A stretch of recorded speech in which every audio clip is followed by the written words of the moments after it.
17% of gay men in Nigeria are HIV positive. Well, we can't keep quiet for people to die or for people to lose their life. The law, on the other hand, we are battling the law because even people like us stand to go for 10 years imprisonment for doing what we're doing. Baby, how are you? Today, he is investigating a hate crime against a young gay teenager.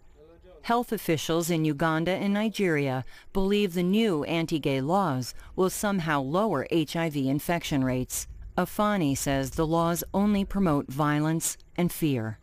Ever since that night, the mobs attack, life has not been the same any longer in this community. You know, the beating, you know, they seized my phone. They came to attack. Before the law, 15 new patients walked into his clinic every week. Now that number is down to 4. The world is saying we want HIV/AIDS-free generation. We can't achieve that without including men who have sex with men. We can't achieve that without involving transgender people. Nigerian officials say no one is being denied health services because of the law. Where the law is concerned is when gays would go and congregate and show that we are gays and we are making love on the street and all of that. The law frowns at that. And treatment for any kind of disease in Nigeria is open to all citizens, irrespective of their status. You cannot walk into a clinic, you cannot get drugs if you're HIV positive in Nigeria. It's nearly impossible. You are so restricted, you are so stigmatized, you are so discriminated against by the healthcare industry. So for him to say that is crazy. Undeterred, Afani presses on. When I wake up every day, I want to do more. I want to see people smile. I want to see equality that is achieved across board in Nigeria someday of our life. Afani is absolutely a hero. I think it's very hard for people in the West to understand exactly what he's up against, the hostility and hatred that he's up against, and that the fact that he refuses to back down and goes into the fire and faces it is unbelievable. Unbelievable. In Washington, D.C.'s gay African-American community, stigma and fear are keeping many from confronting the crisis. We follow Christian Page Bass, a young gay HIV-positive man who had his own fears about seeking treatment, as he encourages other gay men to seek health services. You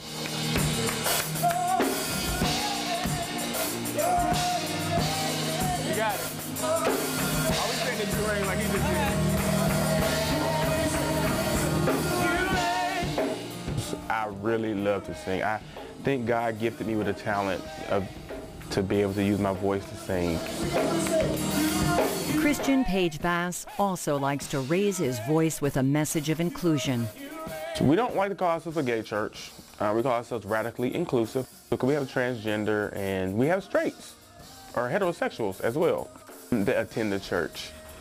But I love it.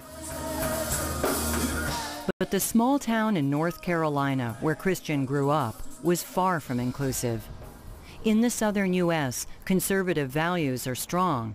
Didn't know what gay was because the word gay was never used. The word mainly was faggot. That was the word. I didn't know anything about gays. When you're going to be a faggot, it's not you're going to be gay, you're going to be a faggot. Or you are a faggot. And I don't like that term. In 2001, both Christian and his mother, an intravenous drug user, were diagnosed as HIV positive. Thank you.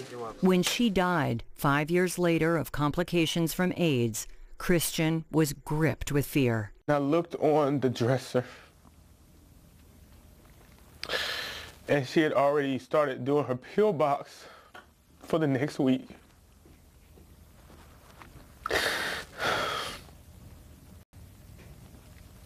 And I looked at those pills and I remember thinking this is going to be the death of me. And from that day forward, I didn't want to take any more pills. In need of a change of scenery, he decided to visit some friends in Washington, D.C. I came to D.C. and I loved it. I seen all the gay people. I just was like, I want to stay. The big question is always, have you missed any doses in the last 3 months? A change of scenery also changed his views of his treatment. He met Justin Goforth, a nurse practitioner at the Whitman Walker Clinic. He was really resistant to the idea of starting treatment for HIV. It recently broke, and I think that he had a lot of really emotional baggage around his mother dying of HIV and the huge number of treatment and pills really that she was taking when she died, and now has become an advocate for people being on treatment.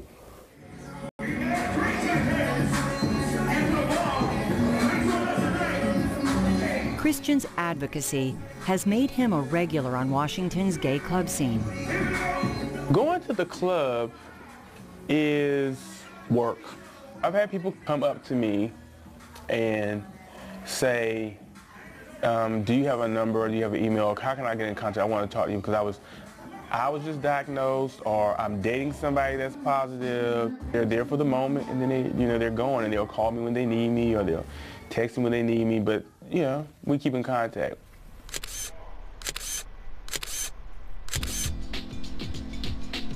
Christian works as a part-time model. When I got diagnosed and the doctor told me I had 2 years to live, I wanted to make sure people realized that you can take your medication and still be healthy and still look good and still be nice. You can live long. You don't really see AIDS patients like you used to in the 80s. You use the word AIDS and everybody's running. Use the word HIV, people will stay. Use the word I'm positive and nobody's going to move. But you use the word AIDS, it's like turning the lights on and the roach is running. Insight is a supervised injection facility on the worst block of Vancouver's heroin district.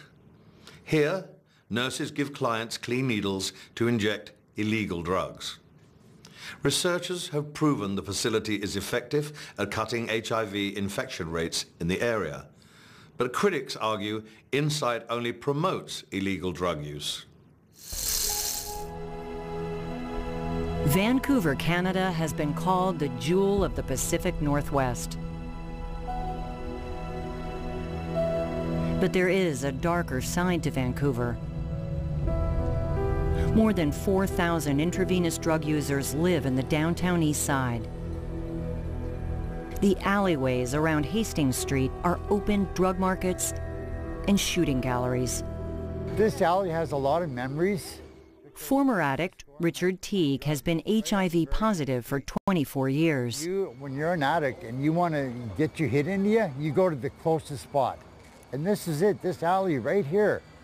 You want to, get your fix in you, and you didn't want to wait.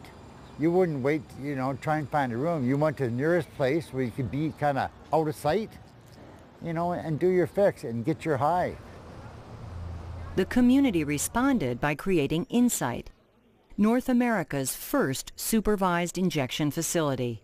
When people are seriously addicted and their goal is that they're going to use the drugs irrespective of what we say, your focus then becomes on, if you're going to use this drug, how can we do it in a way that is safer, reduces the risk of infection, reduces the risk of getting significant wounds, reduces the risk of actually this individual putting demands on other aspects of healthcare. Insight has 12 injection booths where clients use their own illegal drugs under the supervision of healthcare professionals.